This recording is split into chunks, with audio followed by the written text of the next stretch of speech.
Hello दोस्तों, जय श्री कृष्ण। आज तो नीति ने भी करवा चौथ के दिन जिद की और पल्लू लिया है। देखिए मैं लाई थी सभी। नीति नीति पल्लू को लिया तो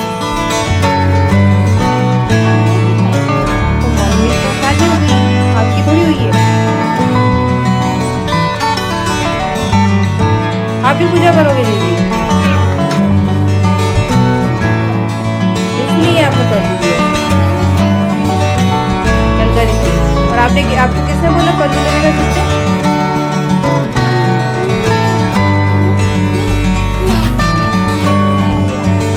नहीं लेना चाहिए ना, आप तो दुपट्टे डाल लो इसको।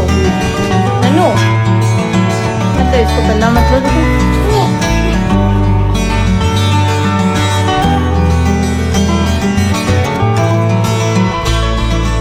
आप भी देखिए दोस्तों, मैंने कैसे करवा चौथ पूजा की और कैसे व्रत सफल किया माने मेरा। थोड़ी तबीयत भी डाउन थी मेरी, क्योंकि बहुत ज़्यादा वीक हो गई सेकंड डिलीवरी के बाद। प्लीज़ फ्रेंड्स, वीडियो पूरा देखना, स्किप मत करना और पसंद आए तो सब्सक्राइब करना। आप लोग सब्सक्राइब नहीं करते हो, प्लीज़ सब्सक्राइब करना। आप अगर वीडियो देखते हो तो एक छोटा सा सब्सक्राइब करने में कितना टाइम लगता है, प्लीज़ सब्सक्राइब करना दोस्तों। आपके सपोर्ट की बहुत ज़्यादा ज़रूरत है हमें, प्लीज़। इस टाइम मारुति सो रहा था तो शूट में नहीं है, और वो सो रहा था इसलिए मैं अच्छे से पूजा कर पाई, वरना मैं पूजा भी ठीक से कर नहीं पाती।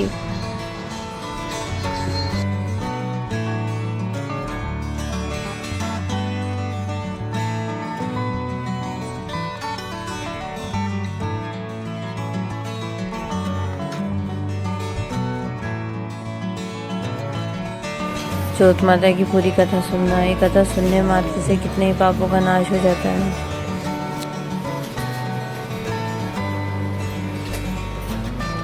चतुर्थी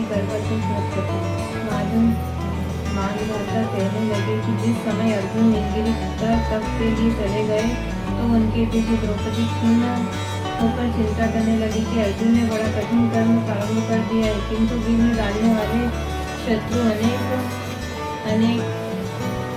इस प्रकार चिंता करके श्री कृष्ण जी से सब विघ्नों का नाश करने का उपाय पूछने लगी। द्रौपदी ने कहा कि हे सर्व जगत के नाथ, आप मुझे एक ऐसा व्रत बताने की कृपा करें जिसे करने से सभी विघ्न दूर हो जाए। श्री कृष्ण ने कहा, हे महाभागो, श्री पार्वती जी ने भगवान शंकर जी से यही प्रश्न किया था। तब श्री शंकर जी ने पार्वती जी से जो कहा था वही करक चतुर्थी व्रत के नाम से तुम्हें मैं कहता हूँ, तुम ध्यानपूर्वक सुनो। यह सब प्रकार के विघ्नों का नाश करने वाला है। श्री पार्वती जी ने कहा कि हे भगवान, वह करक चतुर्थी व्रत कैसे किया जाता है तथा उसका विधान क्या है? क्या पहले भी उस व्रत को किसने किया है? शंकर जी बोले, पार्वती, अनेक प्रकार के रत्नों से शोभायमान चांदी और सोने के भवनों से भरे विद्वान पुरुषों से सुशोभित लोगों को वश में करने वाली दिव्य स्त्रियों से शोभायमान, जहाँ पर सदैव ही वेद ध्वनि होती है, ऐसे स्वर्ग से भी मनोहर परम रमणीक शुक्रवस्तपुर दिल्ली शहर में एक वेद शर्मा नामक ज्ञानी ब्राह्मण रहता था। उसकी पत्नी का नाम लीलावती था। उसके महापराक्रमी 7 पुत्र और संपूर्ण लक्षणों से युक्त वीरवती नाम की एक कन्या उत्पन्न हुई। उसकी आंखें नील कमल के समान और मुख चंद्रमा के समान था। उसके विवाह का योग्य समय आ जाने पर वेद शर्मा ने एक वेद शास्त्र के ज्ञाता ब्राह्मण के साथ उसका विवाह कर दिया। इसके पश्चात वीरवती ने अपने भाइयों की पत्नियों भौजाइयों समेत गौरी का व्रत किया। फिर कार्तिक कृष्ण चतुर्थी के दिन व्रतोपवास कर सायंकाल में स्नान कर सभी ने भक्ति भाव से वट वृक्ष का चित्र बनाकर उसके नीचे शंकर जी, गणेश जी, स्वामी कार्तिकेय के साथ पार्वती जी का चित्र बनाया और ओम नमः शिवाय इस मंत्र से गंध पुष्प अक्षादि से गौरी का पूजन किया। फिर गणेश जी और षडानंद का अलग अलग पूजन करते हुए पकवान अक्षत दीपक से युक्त 10 करवा और गेहूं के पिशान, गुड़ के बने हुए पकवान और भी अनेक प्रकार के फल आदि भोज्य पदार्थों को अर्पण करके अर्घ्य देने के लिए चंद्रोदय की प्रतीक्षा करने लगी। इसी बीच वीरवती बाला भूख प्यास की पीड़ा से मूर्छित होकर पृथ्वी पर गिर पड़ी। तब उसके सब भाई बांधव रोदन करने लगे।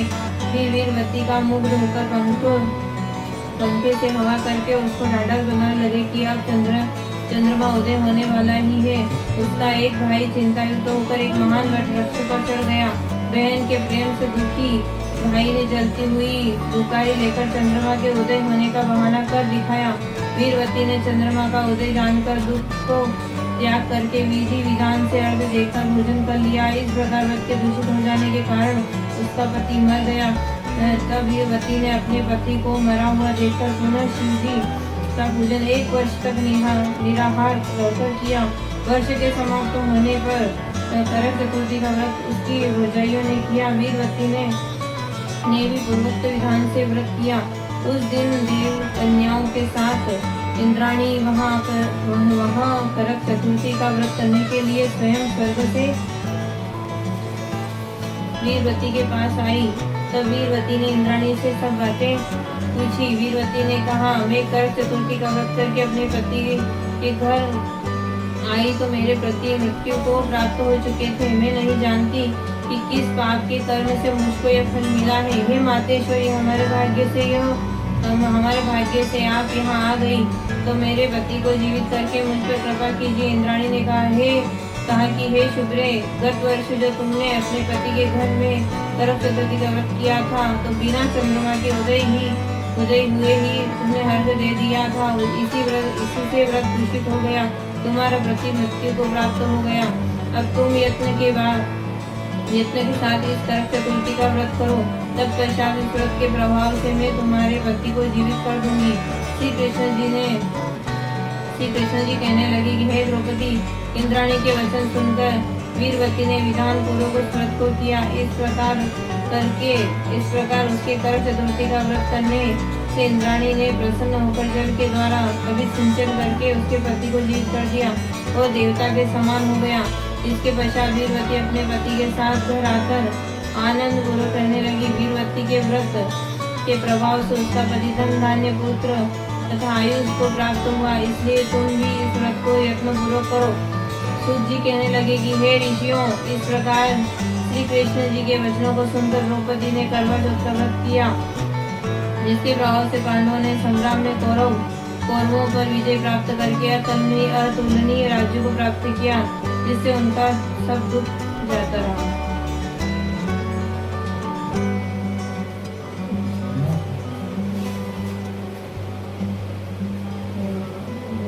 कृपा कर सकते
पूजा पूरी होने पे नीति ड्रामा करने लग गई थी। देखो उसका ड्रामा। नाराज क्यों हो रही है?